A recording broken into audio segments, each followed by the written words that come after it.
Hey, what is up everyone? Welcome back to another Gunpla review, and today I'm going to be taking a look at the Master Grade Sinanju Stein Narrative version. As far as I know, this kit right here is just a variant of the Master Grade Sinanju Stein, the one you can see right here, that was released back in 2013, but we're going to find out once we open this up. As usual, if you want one of your own, you can get that over at Hobby Link Japan. Now let's unbox this. Of course, the first thing I have to mention before busting this out of the box is just how fantastic the box art is. The box art on Master Grade kits really is part of the experience. This is the art that got me to buy Gunpla, because every time they release one, the box art is fantastic, and when you see a massive wall of them in a Japanese store, you cannot help yourself but get one. This time around, we've got this Sinanju Stein ready to launch from a hanger. It looks great, and in the back there, I see a Gira Zulu. Personally, I would kill for a Master Grade of that suit. It's so cool.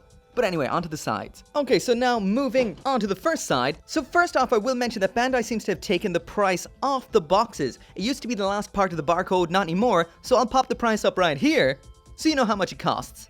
There is what the finished model kit will look like once out of the box and put together. Seems like we've got 3 different sets of stickers and decals in here.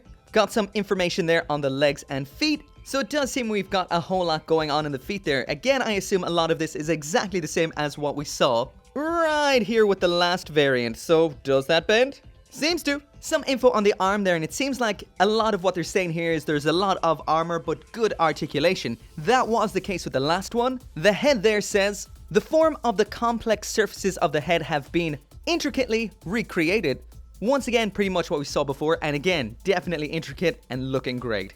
Some more information on the shoulders. The shoulder joints are built on movable shafts, which allows them to come out from the torso. This is something that's interesting and seems different from the last variant. Grip parts. The designated gripping hand parts allow for the large weapons to be held tightly. So this is important. It does mean, as well as the standard posable hands, we've got set pose holding hands, which will have a better hold on the weapon than those sort of hands. If you've ever had problems with those posable hands holding weapons, I've had them all the time, especially with both versions of the Sinanju.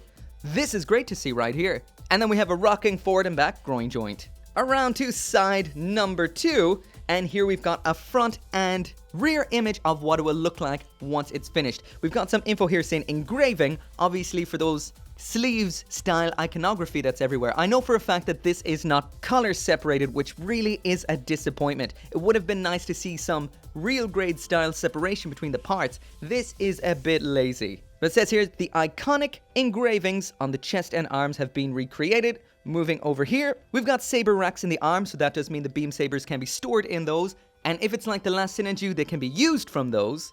Right there is the equipment that comes in the box, the high beam rifle, bazooka, shield, and the beam sabers all came with the last Sinanju Stein. What's new in here is that grenade launcher, as far as I know.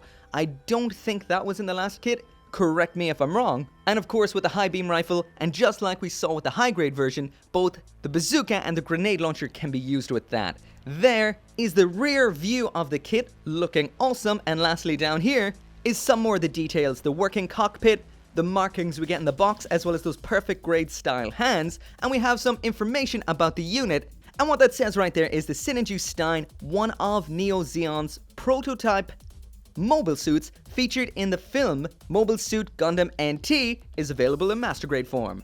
The engravings and flexible thrusters on certain sections recreate the iconic details and hefty form of the mobile suit. The Emotion Manipulator SP, is that what they call that? Emotion Manipulator, fair enough. And articulation gimmicks throughout the mobile suit allow for the recreation of dynamic poses, awesome. And lastly, caution labels and other markings are available in the form of marking stickers unique to the plastic model kit. So anyway, let's bust this thing open, and as usual, from the bottom, so we can grab that manual first. Man, I really need to get a wide angle lens or something for these unboxings. This does not fit in frame at all. So there is the manual, your standard Universal Century fare. Flipping that around to the back, we've got a finished painted version of the model kit. Flipping into the parts, and we can see there are a few leftover parts, probably from the Sinanju Stein and the standard Sinanju, but this is the most important aspect here. So once again, this version of the Sinanju Stein does not use the original Sinanju's extremely breakable waist area. Which is actually quite good, because I've broke the waist area on my Sinanju, so I can use this to repair it. Awesome. And on the central page, we've got some information about the mobile suit. I'll pop all of that up on the screen. You can pause that to read them at your own leisure instead of me reading them out and wasting your time. So that's it for the manual. Let's check out the runners. Now this is a box full of runners. So first up is Runner A, and this is from 2012. So I did say 2013 earlier on, so 2012's Master Grade Sinanju Stein, that's in light grey. Runner B, also in light grey from the Sinanju Stein from 2012, and it's worth noting that the minifigure on here is full frontal, not Zoltan. Runner C, clear parts from 2008's version of the Sinanju. This kit features 2 Runner Ds. These once again are from 2012's Sinanju Stein, just in light grey. Runner E1, once again from that Sinanju Stein kit, in dark navy blue. E2 then is a repeat of some of the parts off E1, specifically from the feet. Now this right here is quite interesting. We've got 2 runners of F1, both of which from the Sinanju Stein, and in the manual it says here to remove these grayed out sections before assembling because you're not going to be using them at all. So that's a pretty interesting approach to the build. You're going to have to cut those parts out of the runner to use so you don't mix them up during the build. That's interesting. F2 once again from the Sinanju Stein 2012 in grey. Runner G1 in matte brown. Once again 2012 Sinanju Stein. The exact same goes for Runner G2. This one featuring the new improved less breakable waist joint. Runner H also from 2012 Sinanju Stein, and interestingly enough, just like with Runner F1, this comes in 2 colors, which is grey and brown.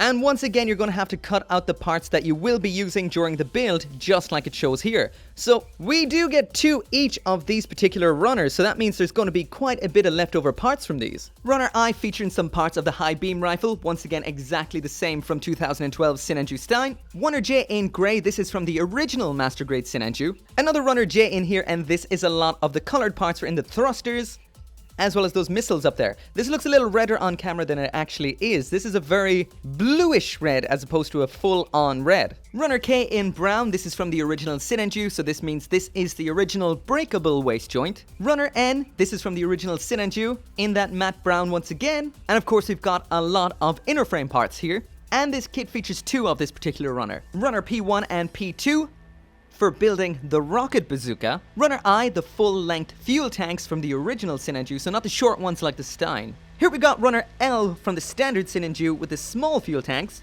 We've got 2 of those. And right here is Runner Q. This is the only runner in the entire kit that is new for this kit. So this is the new shield design, new parts of the rifle, all the sleeves iconography. As you can see, that is just all in black, so you're going to need to paint or sticker that up, which is a disappointment. In this day and age, Master Grade should not have a very basic flaw like that. That shouldn't be here, but sadly, it is. And of course, over here we've got that extra holding hand, which will securely hold that rifle. Pretty cool. I take that back. Runner R right here, these are new parts as well. So 2018 on these guys. So those are new. Next up are the posable hands.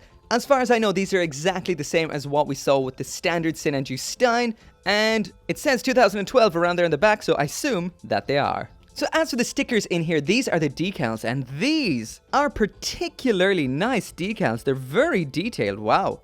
Those are cool. And next up is this. Look at that. That is really bad for a sticker sheet for a Master Grade. Fair enough, I get the white parts of the sleeves decals, I get that. However, that big grey one for whatever it is, and that huge brown one, that is not cool. Not cool at all. And interestingly enough, you get some water slide decals for using with the sleeves iconography. I'm not even sure how that would work. Would it be better or worse than the stickers? I'd have to say it looks nicer. I might actually try these out. I almost forgot, we've got some beams in yellow from 2006. So that is it for the unboxing, and so far so good. Besides the sleeves iconography not being in white, it's all pretty cool. But essentially this is the same kit we saw before with the original Master Grade Sinanju Stein, just with 1 extra runner of parts and a smaller runner as well. So if you've built the Sinanju Stein, you know pretty much exactly what you're getting. But if you want the full opinion on whether it's worth it or not, then come back very soon for the review. So as always, there's a link down there in the description if you'd like to get one of your own. Make sure to come back for more Gunpla reviews and unboxings, and I'll see you next time.